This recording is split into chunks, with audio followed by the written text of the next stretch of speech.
계속해서 포항에서 전해드립니다. 경북 동해안 지역은 오늘도 구름 많은 가운데 기온이 낮아 선선하겠습니다. 아침 최저기온은 11도에서 15도 분포를 보였고 낮 최고기온은 16도에서 21도에 머물겠습니다. 바다의 물결은 2.4에서 4m로 높게 일겠습니다. 지난달 권오준 회장이 중도 사퇴한 포스코의 차기 회장으로 여러 인물이 오르내리면서 관심이 뜨겁습니다. 그런 가운데 지난 정권 적폐 인물은 회장에서 제외해야 한다는 주장이 나와 회장 인선 과정에 관심이 모아지고 있습니다. 장밋뱀 기자가 보도합니다. 포스코 차기 회장 후보는 포스코 전현직 고위 임원 6명 정도로 압축된 것으로 알려졌습니다.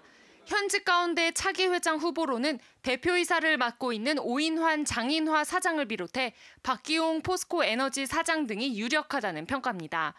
전직 중에서는 황은현, 김진일, 김준식 전 사장 등이 거론되고 있습니다.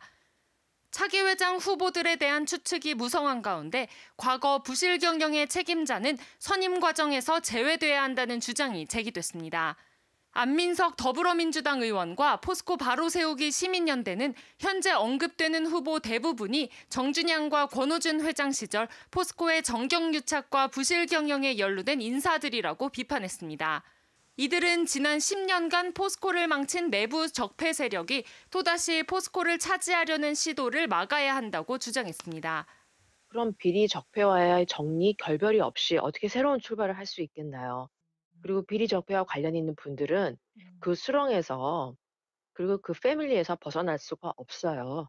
똑같은 일이 반복될 겁니다. 포스코의 내부 순혈주의에 대한 비판과 외부 인사를 통한 독립 경영의 필요성은 권 회장 사퇴 직후부터 꾸준히 제기돼 왔습니다. 차기 포스코 회장은 과거의 잘못을 되풀이하지 않기 바란다.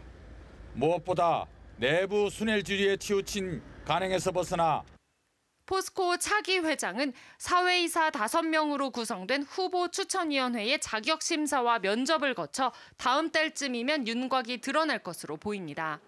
차기 포스코 회장에 대한 국민적 관심이 높은 상황에서 개혁 기대감이 반영된 인물이 회장으로 선임될 수 있을지 주목됩니다. MBC 뉴스 장밋쁨입니다. 군부대나 집에서 우편으로 투표하는 거소투표는 내일부터 26일까지 해야 합니다.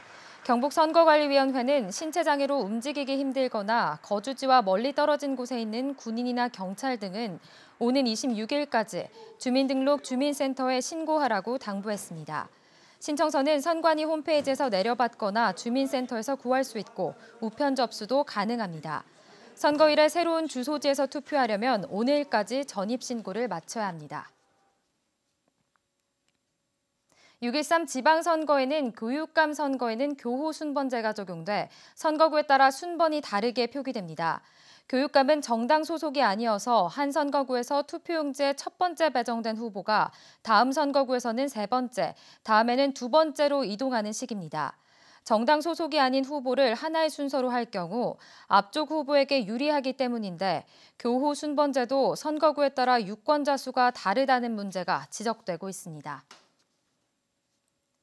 한울원자력본부가 일손이 부족한 농가의 농약 방제 작업에 드론을 지원하기로 하고 울진군과 협약을 체결했습니다. 이에 따라 한울원전은 방제용 드론 구매 비용 3억 원을 지원하고 울진군 농업기술센터는 농가를 대상으로 드론 임대 사업을 담당하기로 했습니다.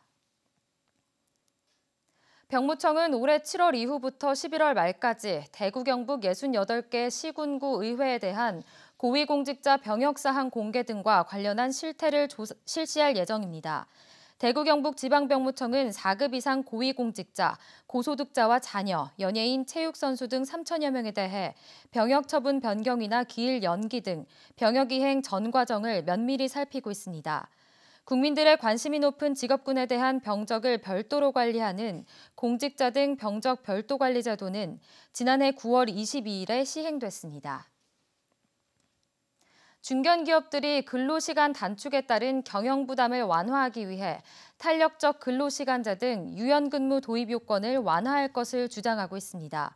한국중견기업연합회가 377개 중견기업을 대상으로 한 조사에 따르면 응답기업의 54.4%가 유연근무 도입 요건의 완화를 꼽았고 특별 연장근로 허용이 18.6%로 뒤를 이었습니다.